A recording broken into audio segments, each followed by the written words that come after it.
Everybody, good morning. I'm doing what's this? Hackersparadise weekly challenge from Bugforge. Interesting challenge. So you get this page.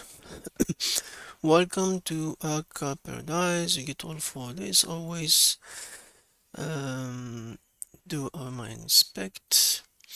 So we have persistent log, disable cache, and start refresh the page and see what exactly the page called. You can see it called two files.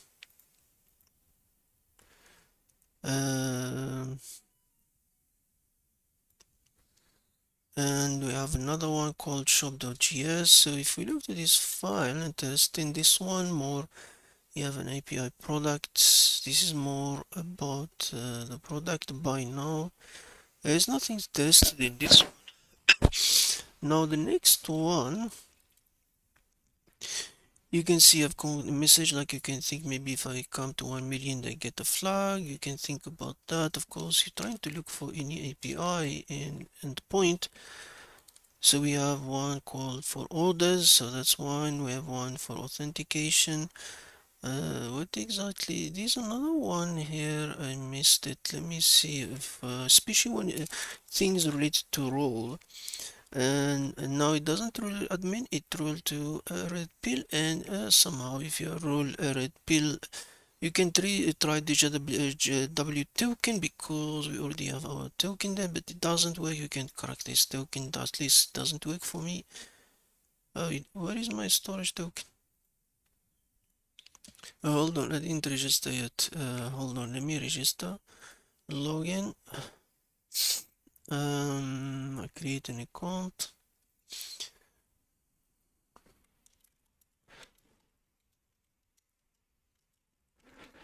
So the storage token you don't come because I tried to get storage. Where is my storage token now?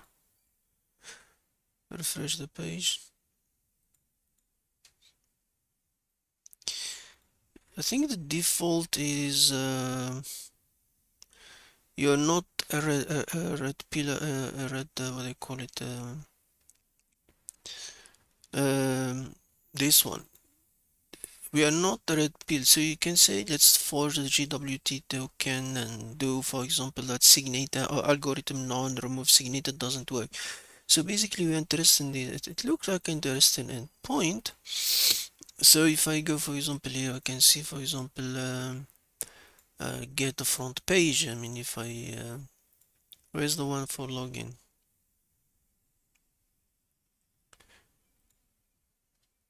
So if I refresh the page now, so it's not, where are you?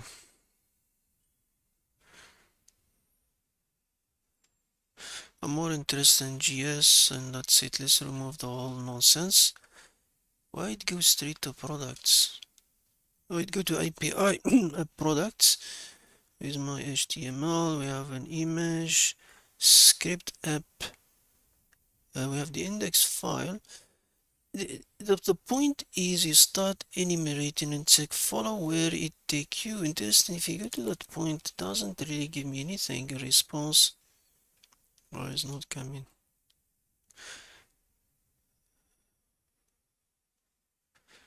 Why this one is dead?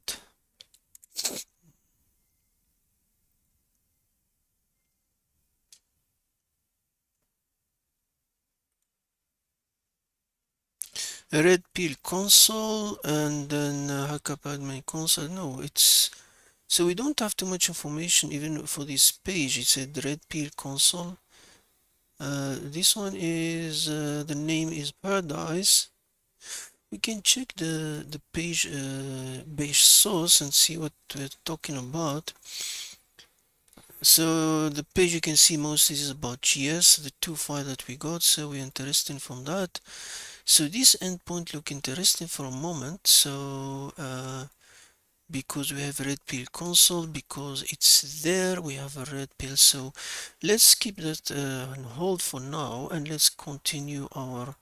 Now if we go, we have this probability things. This one is just a dead. If you click it, tell you are you sure, and it keep, because this one is a dead end. If you go the source, it just it keeps send you text. This is not an entry point. It just give you these messages and keep play with you. So this endpoint is dead. Construction is nothing special about it. Guestbook also is interesting because now I can submit things. For example, whenever you submit, you think someone read it, and you can say maybe an XSS, but this one is a dead end. The interesting point is this LimeWire endpoint. And this endpoint, if you look at it, it call a LimeWire.js. That's the source page of this page. Now this one is the interesting part. It call it download. It call API Lime file to download, and you can see connecting file download and what I'm looking for. API LimeWire download, and things interesting about this one is when you test it. Now let's look for it and let's see if we test it, what can we see. Let's clear this one for a moment. I'm more interested in endpoint. Let me remove, no, I need, let's say for example, as you can do burp, I don't need, for example, if I click on that one, it show you these things. If I click this, okay, if I click, why is not working now? No, I don't want to claim. Oh, he's playing with me now. Okay. Secure download. Let's cancel it. I'm all interested in what happened when it downloads. You see, it's a sending post request, and that's our interest point. So the endpoint API download, and when you see this is your holy grail, because that's a high screaming SSRF, this one. Server-side request forgery. When you see localhost, and then remember the endpoint with a red pill, maybe this one is part of that thing. So it's a local host we only can access, but this API response, I tell you the metrics, the file download. So we look how it download. So if I remove all of this to the endpoint itself, and say for example point it said me could not reach the torrent, so it's still looking for torrent, but if I remove that one, what's exactly in that endpoint?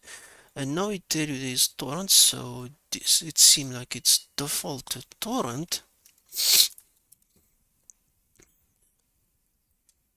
And then we have a download. We are not interested in the torrent because you know what's inside the torrent.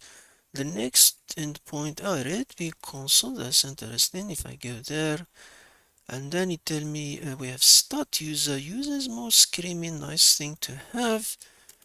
And then if I go there, it tell me red pill only clearance, and then I know what the hell is endpoint ID password. I'm not sure what exactly that endpoint give me, but I'm confident. I don't know this endpoint, what it will give me a really password for ID. I'm not sure how this works. I'm getting confused with this. Even if you put ID2, maybe just a rabbit hole or something. Now let's go back to that one. And if you go to clearance, it say order or something. No, but it's dead end. You can go to orders. Um, the flag is not there, so we'll be running in second, not authorized for something, from some reason. So we know there is, and whenever you are in this endpoint, the first next question to ask yourself, if there is a 4000, is there other endpoint? Let's say if there is a 3000, invalid, yes, so we don't. If there is 8080, try any minute to use curl to enumerate it. But sometimes you can do common sense. If there is a 4000, so is there a 4001, for example? And then if you see, you can clearance level admin. So we have something in admin. It tell you admin 4000. If I do, what did it say this one? 6 is true data status online, clearance level admin. So if I do admin, tell me admin, and if I do maybe flag like you are close, and then if I do flag.txt, and we go to our flag. So the trick is basically, you know, you find the endpoint, and whenever you find a port, you ask yourself, is there other ports in the system? You can use curl or do common sense. So you start with a common like 3000 or the next one. So basically, if there's one, you say what's in the next one, and of course you get your flag. Sometimes if you have a restriction in the system, let's say for sake of argument, um, I do 4000, I can see it, but red pill. But if I do, for example, imagine if it refuse me, if it block me for 4001, let's say if I can't see it, it must be there. I can do the old tricks. I can just do localhost and I go to 4001, work fine. So we can go back the same things. You can see this will give the same result, but in our case we are not blocked. We don't have strict filters, so we can just go torrent URL http logs endpoint for one, and of course you get clearance level admin. And when you are admin, you say, okay, what we have, let's go by default to admin, and you get them set admin, and of course you can do that word list and curl, but sometimes it's just because you know the rooms look for flags. So where is the flag? You close and then you go flag.txt, and of course, and you get your flag for today. Thank you everybody and have a good day.